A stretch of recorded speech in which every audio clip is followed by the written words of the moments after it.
When dealing with people, let us remember we are not dealing with creatures of logic. We are dealing with creatures of emotion. Dale Carnegie. Welcome to Flourish. I'm Diane Planidin, and you're in the right place if you're ready to create inspired life and work on that first step about your emotions. Yes, this is all about your agile brain and based on the best-selling book, The Source by Dr. Tara Swart. So I'm not going to waste any time because this is one of 6 different areas that we're going to work on based on last week's episode. So here we go. Emotions. Emotional mastery is the single most important of all the pathways to work on. This is partly because it is one people struggle with the most and therefore holds the most potential for change. But also because it's so deep, so fundamental and primal that it holds the highest X factor for exponential effects on everything else. Our brain-body connection, intuition, motivation, and relationships, and our ability to make the best decisions to design our futures. Yes, you're in control. So, what is it? Well, it's the balance of logic and emotion that is important, as is everything in between. But the traditional black and white idea that logic is good and emotions are bad is shifting towards the new scientific truth that mastering our emotions holds the key to changing our lives. And what is emotion? It's energy in motion. And whether or not you're struggling with your emotions in a personal relationship, at work, with your children, whatever that may be, this is the key to help you master your emotions. All right, so why don't we use our emotions to act as a driver rather than sitting in the passenger seat? Yes, you are in control. You have a choice. Sometimes, she says, we can have all our emotions firing at the same time, and achieving any sort of balance in our response may feel like an impossible challenge. Does that sound familiar?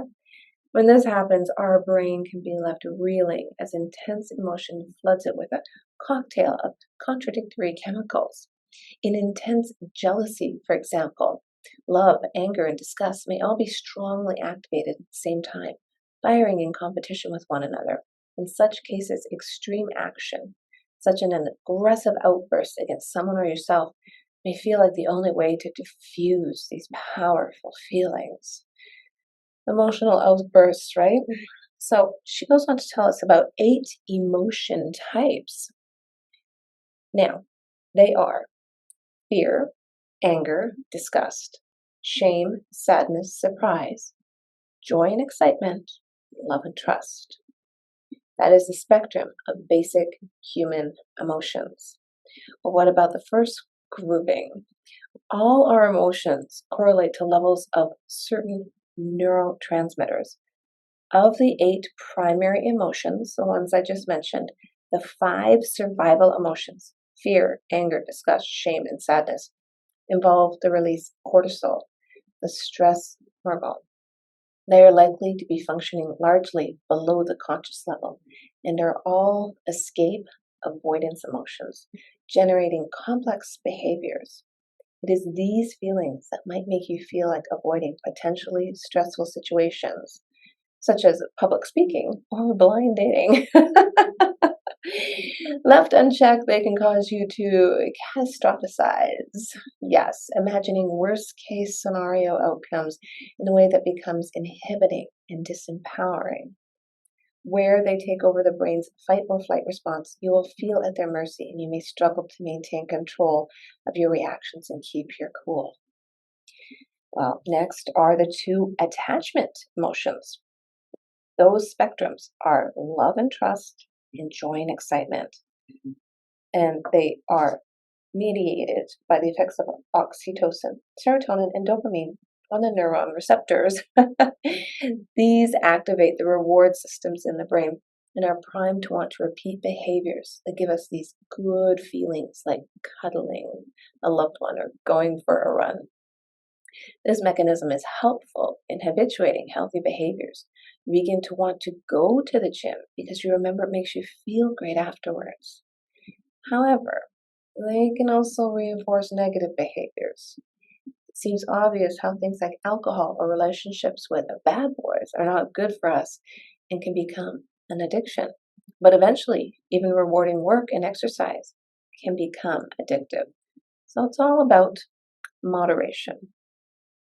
And what's in between the survival and attachment spectrums sits surprise in a category all on its own. It can flip our response state from attachment to survival or vice versa. So think about that one. Surprise state. That is incredible. And I never thought about it that way before. But when you're feeling surprised, it can be a scary surprise or a happy surprise, a scary movie or a happy birthday party surprise. That is interesting. And that is the same emotion. So I love that one. That's probably my favorite. And let's work on the happy birthday surprise better. So it is, she says, what we expose our brain to that will become ingrained in it. So part of mastering our emotions and staying motivated is about achieving a healthy balance. We need the full gamut of emotions in our life, but not too much or not too little of any of them. The Goldilocks effect, right? So she gives some examples here in the form of asking yourself some questions. She has 5 questions to ponder and make notes if you wish, or think about it and take out your journal later. Number 1, what was the emotional style in your family growing up? How were disagreements and difficult conversations handled? It all begins at home. Our family, our parents, our environment has a huge impact. And the good thing is we can change that around, can't we? Number 2, how in touch are you with your emotional responses? Awareness. 3, how easy do you find it to regulate your emotions? Disengaging from overwhelming feelings like rage and fear and pulling yourself back to the moment. Number 4, how easy do you find it to build rapport with somebody new? And 5, how often do you experience a feeling of emotional resonance when you are talking to somebody? A mutual feeling of understanding and connection. Start by building a picture of where your emotional strengths lie and your areas for development. Does your ability to control your emotions change with different people? Somebody pushing your emotional buttons? Take back your power. How do your emotions shift under stress? Are you able to hold it together at work but feel short-tempered when you get home? Are you different on or after a relaxing holiday? And I don't read this book verbatim. It's the highlights that I give you. So if it's something you're really, really interested in digging into deeper, I highly recommend you pick up your own copy because this is a good read. And especially because the holidays are coming. Things can get emotional, especially if you had a huge expectation. That's another thing. My little way of controlling my emotions is to not set my expectations too high when something's out of my control. When it's in my control, oh yeah, they go high. But here we go. Continue. This toolkit is at your disposal. A strong ability to regulate emotions is something we need to work at. Practices such as mindfulness help, building and expanding the pause between our thought and response to it. It is in your power to manage and improve your behavior. But what you believe affects how you behave, even unconsciously. You have to work on what your belief system is. Learning about emotions and their impact on us can help us become more emotionally literate, noting and labeling emotions in our mind as they rise.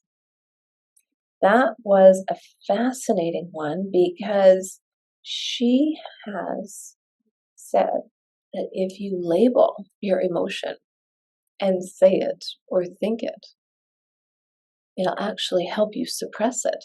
So let's say your emotion is anger. Why are you feeling angry? Use that powerful tool within you. Say anger while you're being angry. And then you'll be like, that's kind of weird. It's an interesting way of controlling it. I like it. I like it a lot. Noting your emotions as they occur will help you detach from them and feel more in control. Strong feelings are less likely to engulf you when you maintain a measure of objectivity. Try saying to yourself, sadness or anger as the feelings arise. It may sound like a small thing, but it's surprising how dramatic the impact can be. So she says, when you start meditating, using physical exercise, mindfulness practice such as yoga or meditation, it can truly help you. But then she gives me one more example. And she said, learn how to stop. Close your eyes and allow yourself to feel what it's like when you're overwhelmed with anger. Remember, something that makes you angry, and allow it to fill your whole body. Feel the anger on your skin, in your chest, your mouth, your muscles, and your mind. Once you feel full of it, imagine holding up a big red stop sign in your mind and allowing the feeling to dissipate completely. Relax your muscles and let the angry feeling leave you. Practice this until you feel you can use it in real life scenarios to stay calm.